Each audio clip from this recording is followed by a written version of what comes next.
नमस्कार दोस्तों। आज हम लोग अपने सेशन में एनसीईआरटी साइंस के कुछ मोस्ट सिलेक्टेड क्वेश्चन के बारे में डिस्कशन करने जा रहे हैं। तो आइए बिना टाइम वेस्ट किए कुछ प्रश्नों को देखते हैं और बारी बारी से हल करते हैं। पहला प्रश्न है, किस संघ के जंतु में दंश कोशिका पाए जाते हैं। दोस्तों, दंश कोशिका का मतलब होता है चिपक कर रहना, चिपक कर रहना। तो चिपक कर रहने का केवल एक ही फाइलम में होता है, संघ में होता है, वो है सिलिंट्रेटा। सिलिंट्रेटा का दूसरा नाम क्या है? निडेरिया। निडेरिया। और निडेरिया का अंतर्गत आने वाले जीव हैं, पहला जीव है हाइड्रा।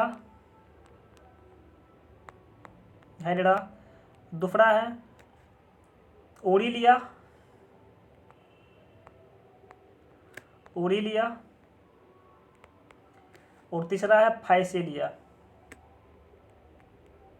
फाइसेलिया। और दोस्तों पोरीफेरा का सामान्य नाम स्पंज। क्या है? स्पंज। अब प्लेठी हेलमिंथीज के अंतर्गत आने वाले दोस्तों जीव क्या होते हैं? चपटा तथा कृमि। चपटा और कृमि होते हैं। इस प्रकार से हम लोग का आंसर क्या हो गया? बी हो गया, सिलिंट्रेटा हो गया। चलिए आगे बढ़ते हैं। अगला क्वेश्चन है, परमाणु के संबंध में निम्न में से कौन सा कथन सही है? परमाणु पदार्थ का सूक्ष्मतम कण है जो रासायनिक अभिक्रिया में भाग लेते हैं।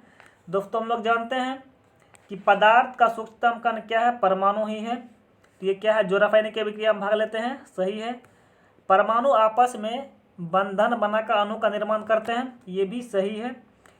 तीसरा ऑप्शन है, रासायनिक अभिक्रिया के परमाणु के समस्त इलेक्ट्रॉन भाग लेते हैं। रासायनिक अभिक्रिया में परमाणु के समस्त इलेक्ट्रॉन भाग लेते हैं। दोस्तों गलत यही ऑप्शन है। देखते हैं, समस्त इलेक्ट्रॉन जो होता है, अगर इसको दो भागों में डिवाइड करते हैं, तो दो भागों में डिवाइड जब करते हैं तो इसका एक तो होता है वैलेंस इलेक्ट्रॉन, वैलेंस, जिसको हिंदी में फन्यूजी इलेक्ट्रॉन बोलते हैं। दूसरा होता है कोर। क्या होता है? कोर। दोस्तों कोई एग्जाम्पल ले लें हम लोग, एल्युमिनियम 13। अगर एल्युमिनियम को तोड़े तो 2, 8 और 3, 2, 8 और 3। देख रहे हैं दोस्तों, 2 और 8 ये क्या हो गया? ये कोर हो गया। और 3 जो हो गया दोस्तों, ये वैलेंस इलेक्ट्रॉन है, फन्यूजी इलेक्ट्रॉन। इस प्रकार से कुछ भी हो सकता है। तो ये तीसरा ऑप्शन ही गलत है। आगे बढ़ते हैं। अगला प्रश्न है, विश्व मौसम विज्ञान दिवस किस तारीख को मनाया जाता है? दोस्तों विश्व मौसम विज्ञान दिवस 23 मार्च को मनाया जाता है। तो अगला प्रश्न है, औसत विकल्प की पहचान कीजिए। पहला विकल्प है, तत्वों के वर्गीकरण से संबंधित त्रिक नियम डोबरीनियर ने दिया था। दोस्तों सही, डोबरीनियर ने त्रिक नियम का प्रतिपादन किया था, दिया था। तो देखते हैं, इसने अपने खोजों में 3 का समूह बनाया था। पहला था Li, लिथियम, सोडियम और पोटेशियम। इस प्रकार 3 का समूह बनाया। फिर क्लोरीन, ब्रोमीन, आयोडीन, ये भी देख रहे हैं 3 का समूह बनाया। तीसरा कैल्शियम, उसके बाद बेरियम। तो यहाँ भी देख रहे हैं 3 का समूह इसने दिया था। इस प्रकार से ये सही है। दूसरा ऑप्शन है, मेंडलीव के अनुसार तत्वों के गुण उनके परमाणु द्रव्यमान निर्भर करते हैं। ये भी सही है।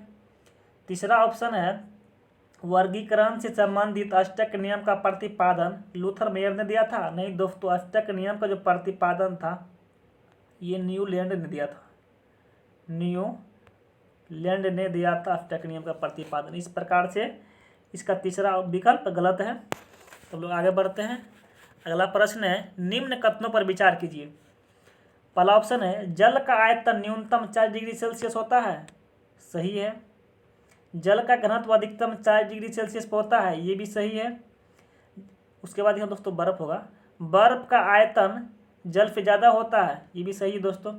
बर्फ का घनत्व जल से कम होता है। ये भी सही है, क्योंकि बर्फ का घनत्व कम होता है तब तो बर्फ जल पर तैरता है। इस प्रकार से सभी सही विकल्प क्या है? सही है। आगे बढ़ते हैं। अगला प्रश्न है, निम्न में से कौन धातु केवल कमरे के ताप पर द्रव अवस्था पाए जाते हैं? पहला सीजियम, दूसरा गैलियम, तीसरा एक और दो दोनों, और चौथा विकल्प है पारा। दोस्तों सीजियम और गैलियम दोनों की मेल्टिंग पॉइंट एमपी जो होता है मेल्टिंग पॉइंट इसके निम्न लौ होती हैं, इसलिए ये द्रव अवस्था में कमरे पर पाए जाते हैं। इसलिए इसका आंसर 1 और 2 दोनों हो जाएगा, क्योंकि इसका मेल्टिंग पॉइंट बहुत कम होता है, लगभग 30 डिग्री सेल्सियस के आसपास होता है। पारा तो सभी तापों पर द्रव अवस्था में पाए जाते हैं। तो आगे बढ़ते हैं, इसका आंसर हो जाएगा सी हो जाएगा। अगला क्वेश्चन है 10 सेंटीमीटर फोकस दूरी वाले उत्तल लेंस से 15 सेंटीमीटर दूर पर वस्तु रखा है, तो वस्तु का प्रतिबिंब लेंस से कितनी दूरी पर बनेगा। दोस्तों हम सब लोग जानते हैं कि लेंस का फॉर्मूला क्या होता है, 1/f बराबर 1/v 1/, इधर एक पॉजिटिव हो जाएगा तो प्लस हो जाएगा, तो 1/10 प्लस 1/15 तो हो जाएगा 1/30, तो पलटेगा दोस्तों कितना हो जाएगा 30 सेंटीमीटर के आसपास हो जाएगा। इस प्रकार से हम लोग का आंसर हो गया ए। अगला क्वेश्चन देखते हैं। अगला क्वेश्चन है सरल आवर्त गति में कौन सी भौतिक राशि नियत होती है। सरल आवर्त गति में कौन सी भौतिक राशि नियत होती है। दोस्तों ये होती है आवर्तकाल क्या होती है, नियत रहती है। अगला क्वेश्चन देखते हैं।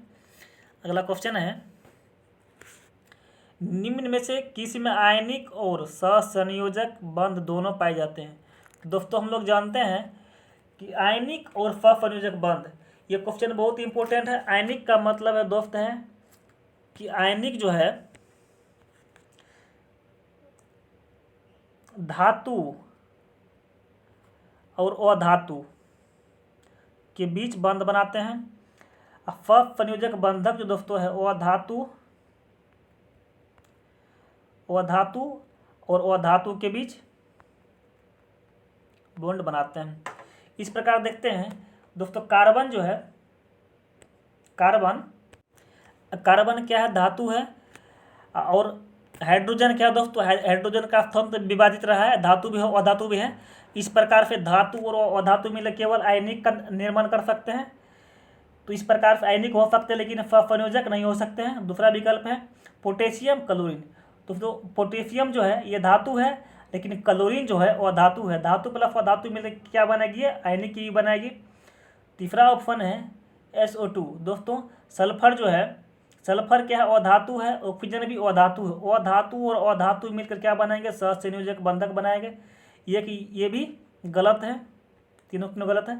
सही कौन है, ये है। देखते हैं सोडियम दोस्तों क्या है, सोडियम क्या है, धातु है। ऑक्सीजन क्या है, अधातु है। और हाइड्रोजन क्या है, विभाजित धातु अधातु। इस प्रकार से देख रहे हैं चौथा विकल्प क्या है, सही है। यही है जो आयनिक और सहसंयोजक बंधन दोनों बनाते हैं। इस प्रकार से हम लोग का आंसर हो जाएगा डी हो जाएगा।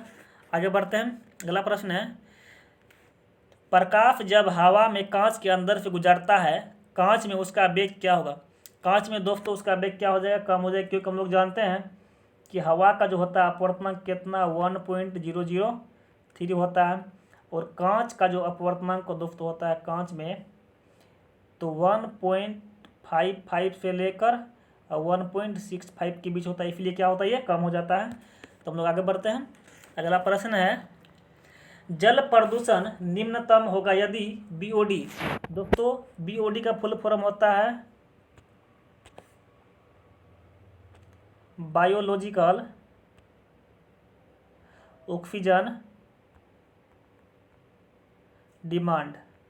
तो इसका आंसर हो जाएगा दोस्तों 5 ppm से कम हो जाएगा। इसका आंसर ये हो जाएगा। आगे बढ़ते हैं।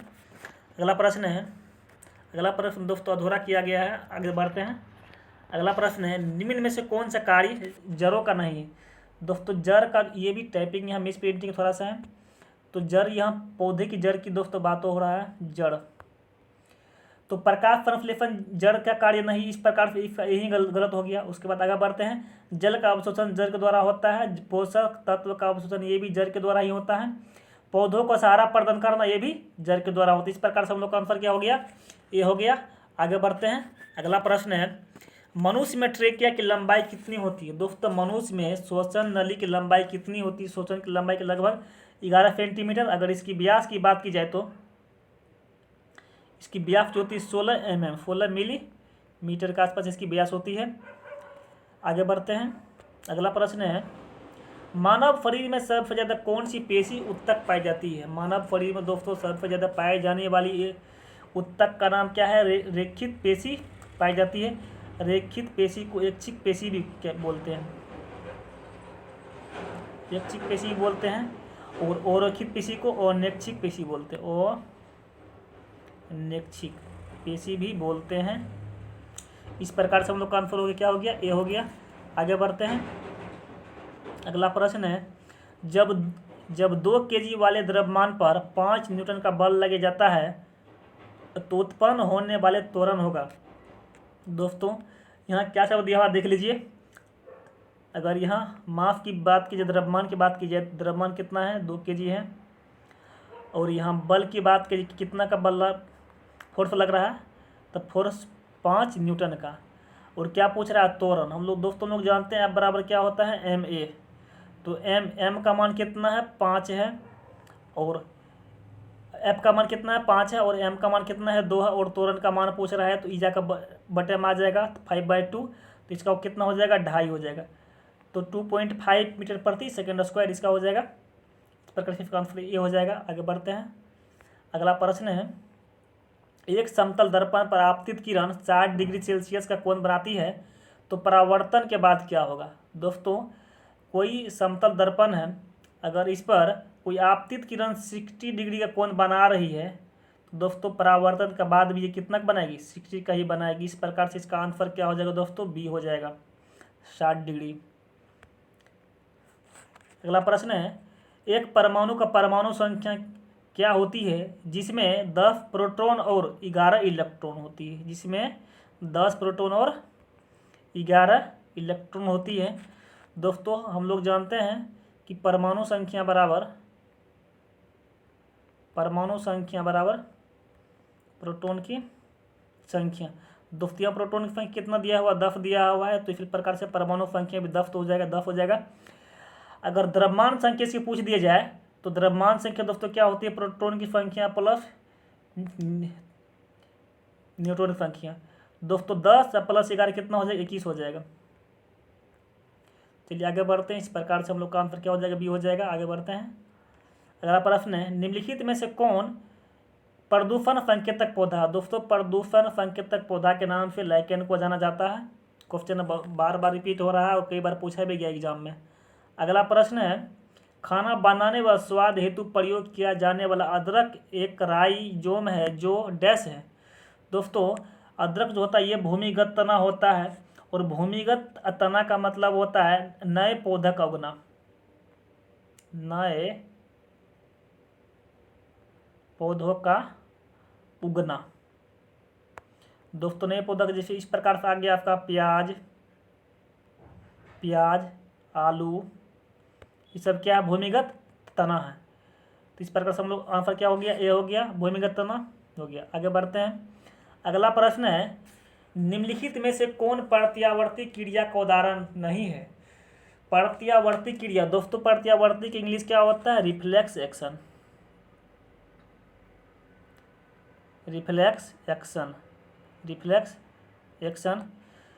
तो देखते हैं, ठोकर खाते ही लड़खड़ा कर स्वयं संभल जाना। दोस्तों ये भी सही है, रिफ्लेक्स कारण ही हो रहा। आंखों के आगे कोई कीड़ा आते ही तुरंत आंख बंद हो जाना, ये भी सही है। हृदय की गति होना, दोस्तों ये गलत है, क्योंकि अगर हृदय गति जिस दिन करना बंद कर देगा उस दिन मनुष्य की मृत्यु हो जाएगी। इस प्रकार से ये भी गलत है।